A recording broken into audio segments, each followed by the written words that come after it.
Ethan had always been a fan of yard sales, reveling in the thrill of finding hidden treasures amongst the dusty odds and ends. He loved the nostalgia, the stories woven into every item that seemed to beckon for a second chance. On a warm Saturday morning, he stumbled upon a yard sale at the end of a quiet cul-de-sac, its allure intensified by the gentle rustle of leaves and the chirping of distant birds. As he browsed through the collection of items, an ornate mirror caught his eye. It was a large, intricately framed piece with an antique finish, its surface slightly tarnished but still gleaming under the soft sunlight. The frame was carved with elaborate floral patterns that seemed to dance around its edges. Ethan felt an inexplicable pull toward the mirror, as if it had been waiting for him all along. The seller, an elderly woman with deep-set eyes, noticed his interest and approached him. "Ah, you've found my prized possession," she said, her voice a raspy whisper. "It's been in my family for generations. They say it shows more than just a reflection." Ethan raised an eyebrow, intrigued but skeptical. "What do you mean by that?" She hesitated, her gaze drifting away as if she were recalling a long-forgotten memory. "Some say it shows things that have yet to happen, dark things." Ethan chuckled nervously, dismissing her words as mere superstition. He was a practical man, grounded in reality, and the idea of a mirror possessing such powers seemed ludicrous. However, as he examined the mirror's surface, he felt a shiver crawl down his spine, a faint whisper of something he couldn't quite grasp. He bought the mirror for a mere $20, thinking he could restore it to its former glory. As he loaded it into the back of his car, the old woman's eyes bore into him, a mixture of warning and resignation swirling in their depths. Shaking off the eerie sensation, Ethan drove home, the mirror riding silently in the trunk like a ghostly passenger.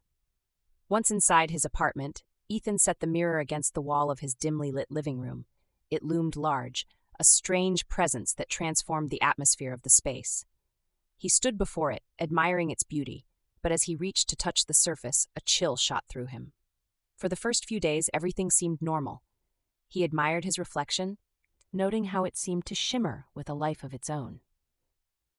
It was during a mundane evening, while he prepared dinner, that he first noticed something strange. As he stirred the pot on the stove, his reflection appeared a split second late, mimicking his actions with a slight delay. He chuckled, attributing it to his tired mind playing tricks on him. However, as the days passed, the delay grew more pronounced. It wasn't just a matter of timing. The reflection seemed to develop a will of its own.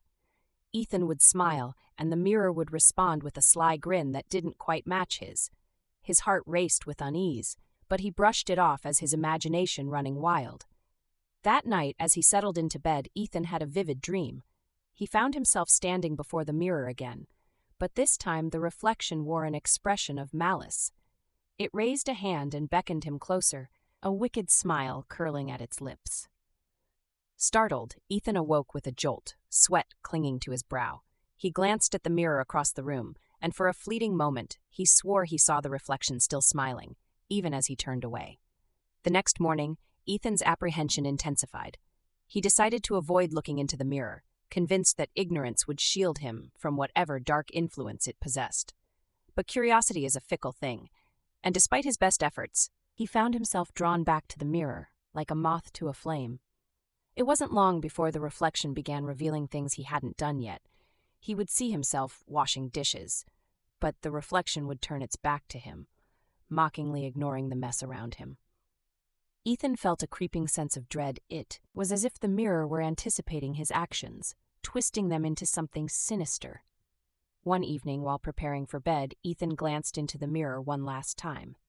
To his horror, he watched as his reflection reached out, its hand moving toward a knife resting on the counter.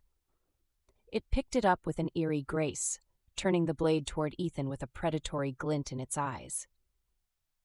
Panic surged through him as he realized he hadn't even touched the knife, and yet the reflection seemed to relish in the power it wielded. Ethan backed away, heart pounding, but he couldn't tear his gaze from the mirror. "What do you want?" he shouted, voice trembling.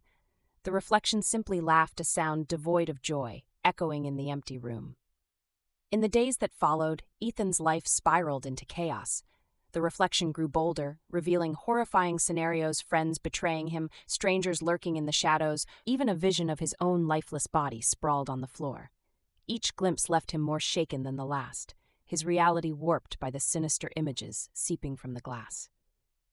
Ethan sought help, visiting therapists and psychics, each dismissing his fears as mere stress or anxiety. Desperation clawed at him as he tried to live normally, but every glance in the mirror brought forth another dark premonition. He started isolating himself, terrified of what the reflection might show him next. One night, as he sat alone in his living room, a soft tapping sound broke the silence. Ethan turned toward the mirror, his breath hitching in his throat. He watched in horror as the reflection raised a finger, tapping lightly against the glass. It gestured for him to come closer, the grin now a sinister sneer. "Enough," he shouted, his voice trembling. "You're not real." The reflection's smile widened, a cruel mockery of his panic. With every ounce of strength, Ethan fought the urge to step closer, but deep down he knew it was real, too real. Then, in a moment of twisted fate, the reflection shifted its focus. It pointed behind Ethan, its eyes widening with feigned horror. Without thinking, Ethan turned, but there was nothing there. When he looked back at the mirror, he found his own face twisted in terror. The reflection had taken on an ominous air, its features morphing into something grotesque. Driven by a primal instinct, Ethan stumbled back, and the mirror shattered into 1,000 shards, the sound echoing like a funeral bell. Shards scattered across the floor, each piece reflecting fragmented images of horror, despair, and darkness. But as he looked down, he realized the reflection was still there, trapped within the jagged pieces, laughing as he knelt among the wreckage. Ethan was free of the mirror, but its echoes remained. The whispers lingered in his mind, haunting him in every dark corner. Though he had escaped its grasp, he knew the true horror lay not in the glass itself, but in the lingering darkness that had taken root within him. In the end, he understood that the mirror had merely reflected what was already there, a shadow of his own fears, his regrets, and the terrible possibilities that lay just beyond the veil of his own mind. He had learned that sometimes the most terrifying monsters are the ones we carry within ourselves.